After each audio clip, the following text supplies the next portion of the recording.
Bienvenue à vous tous, spécialement qui nous visitez aujourd'hui, qui êtes là pour soutenir Léna, qui est là pour soutenir Claire, ou qui sont de passage, ou qui sont là pour la première fois. C'est notre plaisir de vous accueillir. Et peut-être vous vous demandez déjà pourquoi il y a un gamin qui vient de prendre le micro. Et il y a quelques semaines, il y a quelqu'un qui est venu me voir, mais je ne m'attendais pas à ce que vous prêchiez. On dirait que tu viens juste de sortir du ventre de ta mère. Et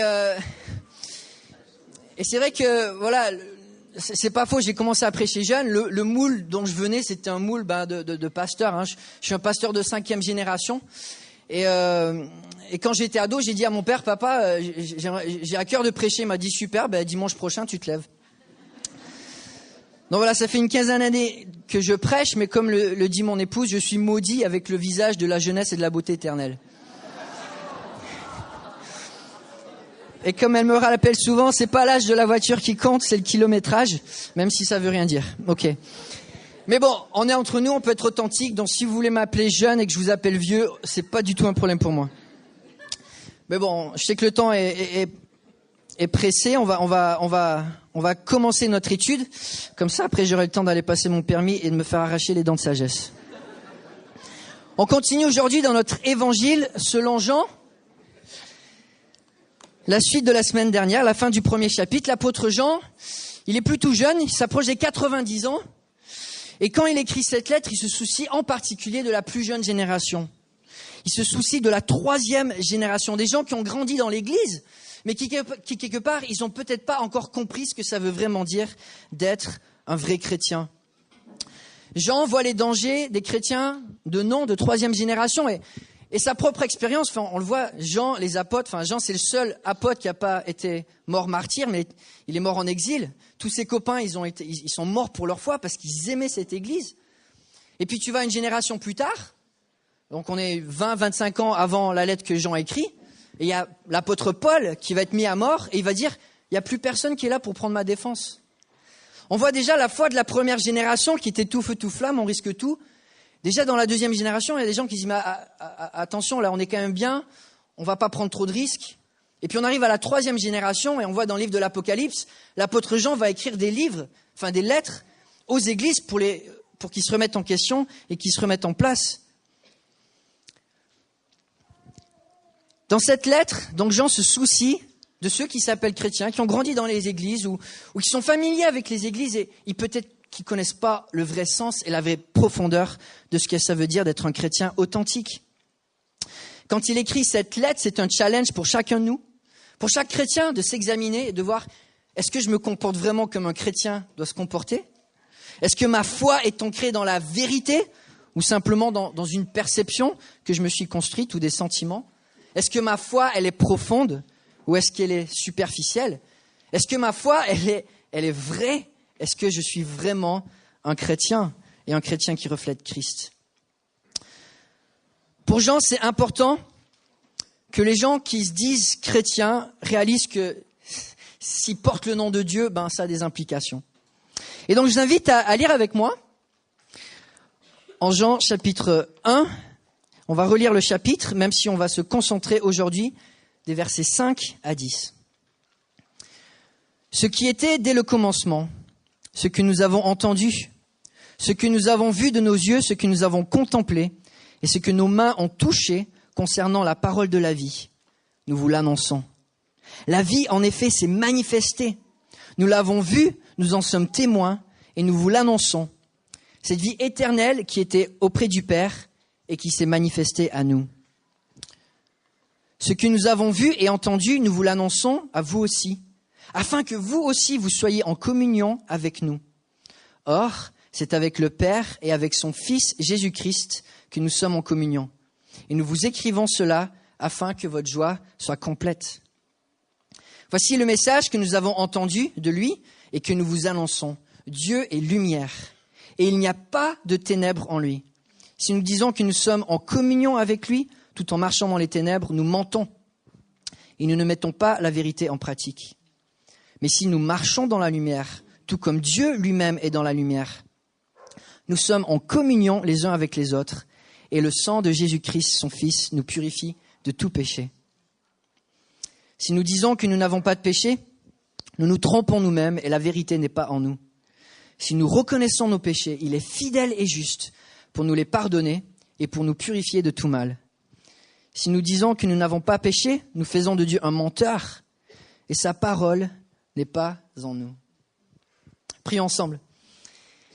Oui, Père Céleste, tu nous donnes ta parole encore une fois ce matin. Ouvre nos cœurs pour qu'on puisse la recevoir, pour qu'elle puisse nous transformer, pour qu'elle puisse nous construire, pour qu'elle puisse nous remettre en question et pour qu'on puisse devenir meilleur, qu'on puisse te ressembler davantage. C'est notre prière, c'est notre fardeau. Amen. Dans le premier chapitre, donc, Jean va donner 5 marques de ce que ça veut dire d'être un vrai chrétien, un chrétien authentique. Et il commence dès le début en mettant la personne de Jésus-Christ en premier. La foi, c'est d'avoir un attachement à Christ comme Messie, comme Dieu fait homme, et dans la vie qu'il donne. Et il va commencer en parlant de Christ comme la personne qui a manifesté la vie de la création. Jésus l'a encore manifesté dans sa vie par ses miracles de guérison, de résurrection. Mais en même temps, c'est la vie qu'il a donnée, qui a un avant-goût de la vie éternelle. Jésus a partagé une vie, lui, sans péché, une vie parfaite, agréable. Et puis pendant son ministère, il a donné la vie, il a transformé des vies. Pour Jean, c'est son premier argument. Si tu te dis chrétien, tu as connu cette transformation, cette vie abondante que Jésus donne. Et puis deuxièmement, il va dire, si tu te dis chrétien, c'est que tu as une relation avec Dieu au travers de ce que Christ a fait. Tu dois avoir une communion avec Dieu. C'est pas juste de la religion, c'est pas juste des traditions, c'est pas juste des sentiments, c'est pas juste des engagements. Tu vis quelque chose de fort avec Dieu. C'est pour ça que tu peux t'appeler chrétien. Un chrétien, c'est quelqu'un qui trouve la vie en Jésus et qui a une vraie relation avec Dieu. Et puis on arrive donc dans les versets qui suivent, des versets 5 à 10, où Jean continue en donnant d'autres marques d'un vrai chrétien. On arrive à notre troisième marque. Et Jean va nous dire qu'un chrétien, quelque part, c'est quelqu'un qui a une vie intègre. Ce qu'il dit est intégré dans ce qu'il fait. Il a une vie pas forcément parfaite, mais une vie cohérente, authentique, à l'opposition d'une vie qui serait hypocrite. On relit les versets 5 et 6. « Voici le message que nous avons entendu de lui et que nous vous annonçons. Dieu est lumière, il n'y a pas de ténèbres en lui. Si nous disons que nous sommes en communion avec lui, tout en marchant dans les ténèbres, nous mentons et nous ne mettons pas la vérité en pratique. » Et pour Jean, c'est simple. Une conversion, c'est bouleversant. Quand tu invites Dieu dans ta vie, tu n'es plus le même. Dieu prend de la place. Il est beau, il est grand, mais aussi il initie des conversations, il initie des convictions dans le cœur. On ne peut pas rester la même personne une fois que Dieu a trouvé sa place dans notre vie. Une fois que tu dis Dieu rentre dans ma vie, Dieu bouleverse tout. Et ça doit changer la manière dont on se comporte jour après jour. Accepter Dieu dans sa vie, c'est un petit peu comme le mariage. Tu ne peux pas inviter une personne à vivre avec toi et penser que tout va être pareil. Ça te transforme. Ça change ton existence. Tu es constamment sous influence. Mon épouse est moitié japonaise et elle me rappelle constamment les vertus de la nourriture japonaise. Comment c'est parfumé, comment c'est raffiné, comment c'est bon pour la santé, comment c'est équilibré. Et du coup, dans la famille, notre cerveau, il est lavé. Quand on me dit « tu veux aller manger de la nourriture japonaise », j'ai une étincelle dans le cœur. Je sais que ça va être bon, que ça va être raffiné, que c'est bon pour la santé, équilibré, parfumé. Mon fils, cette semaine, Timothée, il a 4 ans, il rentre de l'école, 3 fois, il me dit « Papa, je veux vraiment qu'on arrête pour acheter des crevettes. » Il est influencé, c'est sûr. Quand tu invites des gens dans ta vie, ça t'influence. Tu ne peux pas être la même personne. Les gens avec qui on vit nous influencent. Et je sais il faut que je change la diapo, sinon on ne va plus m'écouter. Mais les gens qui vivent avec nous influencent notre vie en bien ou en mal. C'est obligatoire. Et celui qui se dit chrétien, qui se dit connaître Dieu, il doit montrer par sa vie que lui, il est influencé par Dieu. Que le nom dont il s'appelle chrétien, c'est pas juste du pipeau. C'est pas superficiel. Jean nous dit, Dieu est les lumières. En lui, il n'y a pas de ténèbres. Quand tu passes du temps, quand il y a quelqu'un qui est que lumière qui vit en toi, forcément, ça va changer la manière dont tu penses, la manière dont tu vis. Dieu est bon, parfait, juste, plein d'amour. Il n'y a aucune trace de méchanceté avec lui. Si tu te dis chrétien, cette influence, elle va te changer. C'est impossible. d'avoir Dieu dans ta vie et de ne pas être transformé en bien. La foi, la conversation décrite dans la Bible, c'est pas une foi qui est vague dans un Dieu distant, c'est l'entrée du Dieu Tout-Puissant dans un être. C'est une union encore plus forte que le mariage. Alors forcément, ça commence par la repentance, comme Jésus le prêchait, parce qu'il faut faire de la place. Il faut enlever ce qui n'est pas de Dieu. Mais quand Dieu rentre, ça bouleverse une vie. Une fois que Dieu habite dans le cœur, qu'il y a une vraie communion, il y a des liens qui se tissent, qui ne peuvent jamais être brisés. Quand Dieu habite en toi, que tu fais le mal, c'est comme un aimant qui te réattire vers lui. C'est une force magnétique. Dieu agit en toi et il ne va pas te laisser continuer de vivre dans une vie caractérisée par le mal. Ça veut pas dire qu'on ne pêche pas. Ça ne veut pas dire qu'on ne chute pas. Mais ça veut dire qu'on revient toujours par la repentance à Dieu et qu'on ne s'endurcit pas dans une voie où Dieu n'a plus d'influence dans notre vie. Ainsi, Jean écrit, si nous disons que nous sommes en communion avec lui tout en marchant dans les ténèbres, nous mentons et nous ne mettons pas la vérité en pratique. Pour Jean, c'est simple. C'est simple. Quand tu vis avec Dieu, tu ne peux pas continuellement marcher. Marcher, c'est une conduite de vie, jour après jour, dans les ténèbres. Tu ne peux pas avoir une conduite de vie qui est en opposition avec ce que Dieu désire. Ça ne veut pas dire qu'on ne pêche plus, mais ça veut dire que le péché te rend inconfortable. Tu ne peux pas vivre constamment dedans, tu n'es plus à ta place. Ça devient un non-sens, ça devient un mensonge, va nous dire Jean. Et au lieu de te laisser porter, peut-être comme avant la conversion, par le péché, la convoitise, l'égoïsme, l'orgueil, l'immoralité, l'amour de l'argent, là tu résistes, tu te bats, tu chutes, mais tu te relèves, tu demandes pardon, tu reconnais tes torts et surtout tu n'abandonnes pas. Parce que tu sais que le jour où tu abandonnes, ta vie devient un non-sens, devient une contradiction. Celui qui connaît Dieu vit une vie intègre. C'est la marque d'un vrai chrétien. Alors, je n'ai jamais retrouvé la citation exacte. Mon prof de lycée, de philosophie, en terminale, citait Kant, qui, après tous ses arguments contre Dieu, disait quand même, il y a une chose que j'arrive pas à réfuter, et c'est l'homme qui est bon. Un homme qui est bon, dont la vie est fidèle, dont la vie est intègre, et qui fait le bien continuellement autour de lui, c'est irréfutable. Va nous dire même une personne comme Kant, qui disait que Dieu, il est distant, on ne peut pas le connaître. Mais quand tu vis vraiment une vie d'intégrité, c'est surnaturel.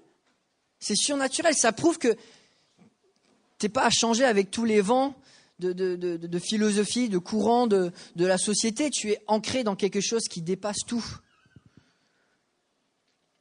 Et c'est un témoignage tellement puissant de la présence de Dieu en nous, quand on reste intègre, quand on vit ce qu'on prêche. Une fois de plus, je le répète, ça ne veut pas dire d'être parfait, mais ça veut dire que ta vie, elle a une cohérence, une vraie persévérance dans nos actions, dans notre langage, dans nos engagements, dans notre amour, quand nos convictions sont intégrées dans la manière dont on vit. Là, on peut dire qu'on a une vie intègre. Et on le sait, l'intégrité, ce n'est pas forcément quelque chose que le monde va louer. Pourtant, ça reste le flambeau allumé dans la nuit qui montre que Dieu, lui, ne change pas. Et quand dans la vie des gens, il y a du vent, il y a de la pluie, et quand dans notre vie, il y a du vent, il y a de la pluie, mais le flambeau reste allumé, je peux vous dire que ça brille loin. Et que les gens qui ont rejeté Dieu et qui maintenant le cherchent, ils savent où le trouver. C'est l'exemple qu'on voit dans la Bible encore et encore. Un homme comme Job, par exemple. Il y avait dans le pays d'Uz un homme qui s'appelait Job. Cet homme était intègre et droit. Il craignait Dieu, se détournait du mal. Et qu'est-ce qu'on voit par la suite ? Il perd toutes ses possessions, il perd ses enfants, il perd sa gloire, il perd sa santé, sa femme le maudit. Mais il reste intègre. Job dit « C'est nu que je suis sorti du ventre de ma mère et c'est nu que je repartirai. L'Éternel a donné, l'Éternel a repris, que le nom de l'Éternel soit béni. » Dans tout cela, Job ne pécha pas, il n'attribua rien d'inapproprié à Dieu. Et quand tu vois quelqu'un qui souffre ou qui est dans l'épreuve ou qui est submergé de tentation et pourtant qu'il reste intègre, c'est un témoignage qui va loin, qui va très loin. Et pour l'Église, une fois qu'on perd ce témoignage, on n'a plus rien. La première chose qui font que les gens ont peur d'aller à l'Église, c'est de dire c'est des hypocrites. Et quand notre vie elle n'est pas intègre, forcément ça ne va pas donner envie. Une fois de plus, c'est pas qu'on est parfait, mais on reconnaît qu'on fait des erreurs et on veut avancer. Les paroles les plus dures de Jésus sont contre les hypocrites dans la Bible. Contre les doubles vies, contre ceux qui prétendent. Et on comprend, c'est ce qui fait le plus de mal à l'Église et au témoignage de l'Église. Personne n'est obligé d'être chrétien, même si bien sûr nos choix ont des conséquences, mais personne n'est obligé. Mais si on se dit chrétien, si on se dit porter le nom de Christ, alors il faut l'assumer. Et la bonne nouvelle, c'est que quand Dieu vit en toi, il est là pour t'aider aussi. Ce n'est pas quelque chose que tu dois faire par tes propres forces. Et pour Jean, ça commence par là. Si tu te dis chrétien, tu ne peux pas continuellement marcher dans une double vie. Tu ne peux pas te dire chrétien et vivre en cachette une vie qui s'oppose à Dieu. Tu vas avoir une cohérence dans ta vie, une intégrité, un sens. Et puis Jean va continuer en disant que une autre marque de la vie chrétienne, c'est la communion que les croyants ont entre eux. Verset 7. Si nous marchons dans la lumière, tout comme Dieu lui-même est dans la lumière, nous sommes en communion les uns avec les autres. Et le sang de Jésus-Christ, son Fils, nous purifie de tout péché. Une personne qui a le Dieu vivant dans son cœur, il va avoir des affinités avec d'autres personnes qui ont le Dieu vivant dans leur cœur. C'est obligé. C'est obligé. Et comme l'aimant de Dieu nous éloigne du péché, l'aimant de Dieu nous attire entre chrétiens aussi. Et là, on est d'accord, quand Jean parle de communion, c'est pas juste de bien s'entendre quand on boit une bière, qu'on regarde un bon film ou un match de foot, ou quand on se fait un resto. Alors ça serait pathétique si entre chrétiens on n'arrive pas à faire ces choses-là. Mais ça doit aller au-delà de ces choses-là. La communion dont Jean parle, c'est une entente à vouloir avancer dans la lumière. Qu'on est ensemble, on se motive, on se reprend, on s'aide pour faire des progrès dans la lumière, pour avoir des vies cohérentes, intègres dans la lumière. Nous sommes unis pour marcher dans la lumière. Nous sommes unis pour s'encourager, pour se reprendre, pour vivre des vies de fidélité.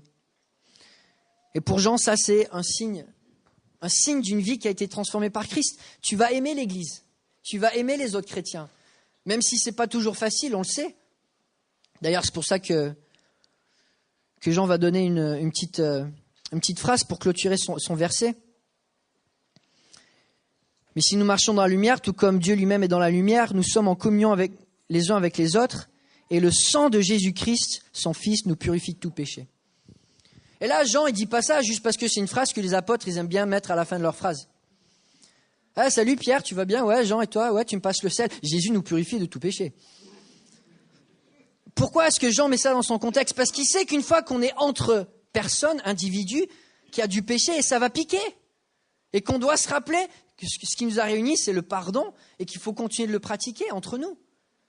Jean, il sait que dans l'Église, c'est pas facile. Que des fois, on va offenser les gens. Des fois, on va être offensé. Des fois, nos immaturités vont blesser. Des fois, on fait le mal par nos actions, par nos paroles. Des fois, on est impatient. Dans l'Église, il y a des gens qui sont difficiles à aimer. Et des fois, j'en fais partie, je le sais. Mais c'est l'Église. On est des humains, on est tous des pécheurs. Et forcément, si on est ensemble, il y a des moments, ça va piquer. C'est sûr. Mais on a une arme qui est imparable. Et ça, c'est le pardon. Et Jean nous dit, oui, on est en communion, on est dans la même direction, on est soumis à la même volonté, à la même vision, on avance ensemble. Mais n'oublie jamais que Christ te pardonne parce que tu vas avancer et dans l'Église, ça va faire mal. Il y a plein de pécheurs dans l'Église. Il n'y a que des pécheurs dans l'Église. Mais il faut se rappeler que ce qui nous unit en premier dans l'Église, c'est ce qui nous garde unis. Et normalement, en tant qu'être imparfait, on ne devrait même pas pouvoir être en relation avec Dieu, un Dieu parfait. Tu ne peux pas mélanger du parfait et de l'imparfait. Ça ne mélange pas, soit ça devient imparfait, ça ne peut pas rester parfait s'il y a de l'imparfait. Nous, notre présence en tant qu'être imparfait, on ne peut pas être en communion avec Dieu sans qu'il y ait quelque chose qui se passe, sans qu'il y ait quelqu'un qui nous couvre, quelqu'un qui nous représente devant Dieu, quelqu'un qui est un substitut pour nous. Et ça, c'est ce que Jésus a fait. À la croix, il a porté les péchés que nous, on ne pouvait pas porter. Il nous a donné la justice que nous, on ne pouvait pas vivre, pour qu'on soit représenté devant Dieu en tant qu'être juste. Et Jean nous dit, ça, c'est la base. On est purifié, mais tous les jours, tu vas pécher. Et tous les jours, tu vas avoir besoin de ton Sauveur. Et si tu pardonnes pas, et si tu n'es pas prêt à être pardonné, tu ne vas pas pouvoir vivre cette communion avec les autres chrétiens. Comme le dit l'apôtre Paul en Éphésiens 4, verset 32. « Soyez bons et pleins de compassion les uns envers les autres. Pardonnez-vous réciproquement, comme Dieu nous a pardonnés en Christ. » Et c'est vrai que quand le péché rentre dans une pièce, il s'impose assez rapidement. Mais la Bible est claire. Quand le pardon rentre dans une pièce, il s'impose encore plus.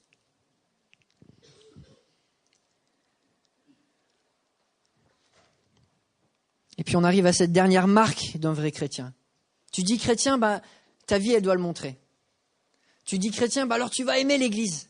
Ça va être difficile, mais ça va être aussi naturel parce que ça va venir de l'intérieur de ton cœur.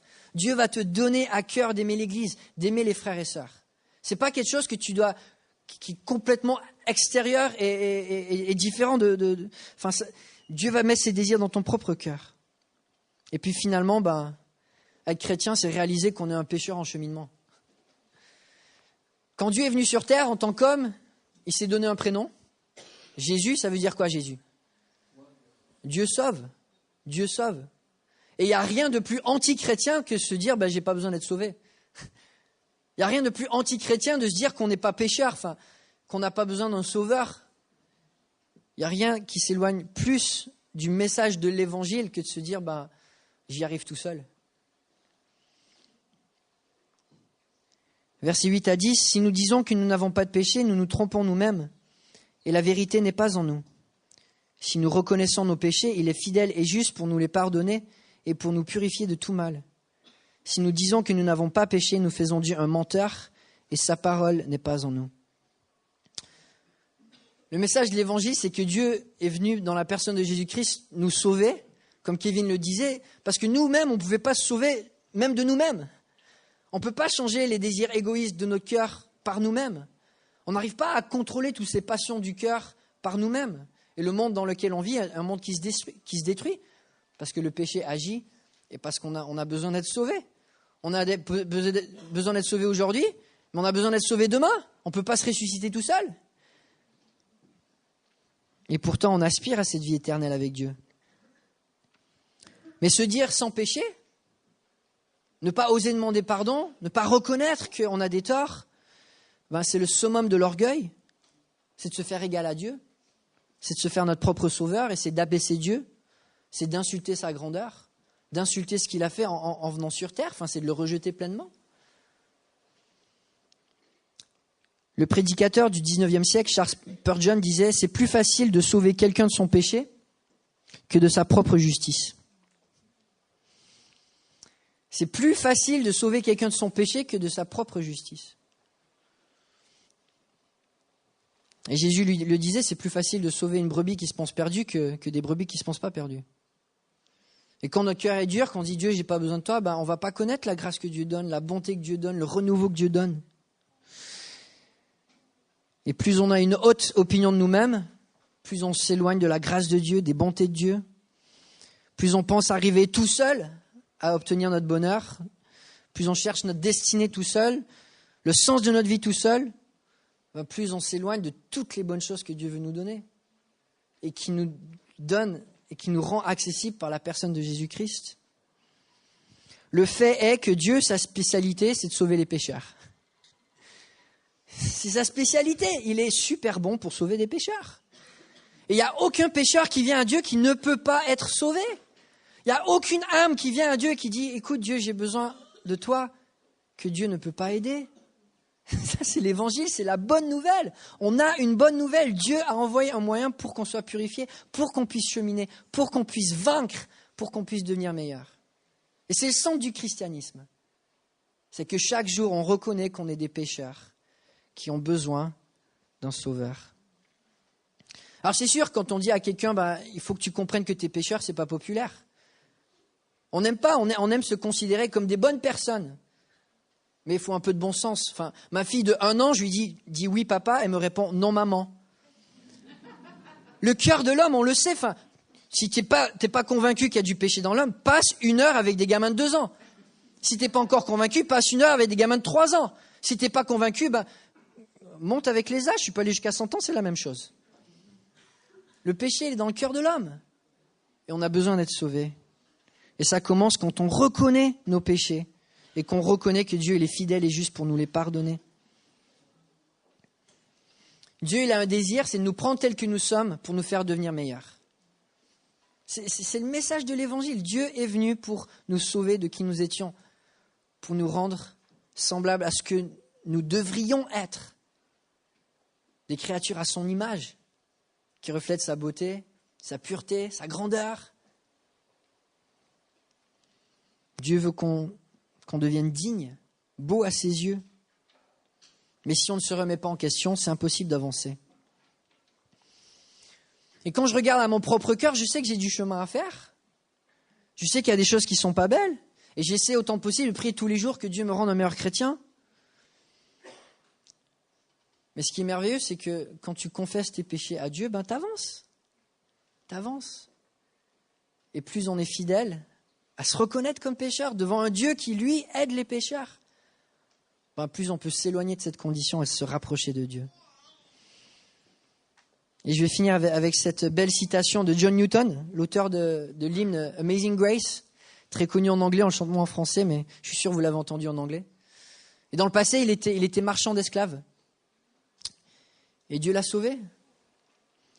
Et à la fin de sa vie, il va dire, même si ma mémoire se dissipe, je me souviens très clairement de 2 vérités. Je suis un grand pécheur et Christ est un grand sauveur. L'apôtre Jean sait que le futur de l'Église, c'est la génération qui sait qu'elle est pécheresse, mais qu'elle a un grand Dieu. Qui sait qu'il y a les ténèbres autour, mais qui veut marcher dans la lumière. Qui sait qu'entre chrétiens, oui, on va se friter, mais on a une arme, le pardon, qui est toute puissante. Et moi, je vous encourage aujourd'hui, si vous vous dites chrétien, de peut-être réfléchir à votre vie. Est-ce que j'ai une vie d'intégrité? Est-ce que mon langage correspond à ma conviction? Est-ce que mes actions correspondent à ma foi? Est-ce que le témoignage de ma vie reflète que j'appartiens à Dieu? Si vous vous appelez chrétien, je vous encourage. Est-ce que vous avez cet amour pour les autres chrétiens? Cet amour pour l'Église, cet amour de servir, de faire du bien? Ou est-ce qu'il y a de l'endurcissement? Est-ce qu'il y a un manque de pardon, de l'amertume? Si vous vous dites chrétien, de se dire, est-ce que je confesse mes péchés régulièrement? Est-ce que je demande pardon aux gens que j'offense? Est-ce que j'arrive à regarder dans le miroir et me dire, c'est vrai, je peux devenir meilleur demain, et il y a des choses qu'il faut que je change? C'est mon encouragement pour vous.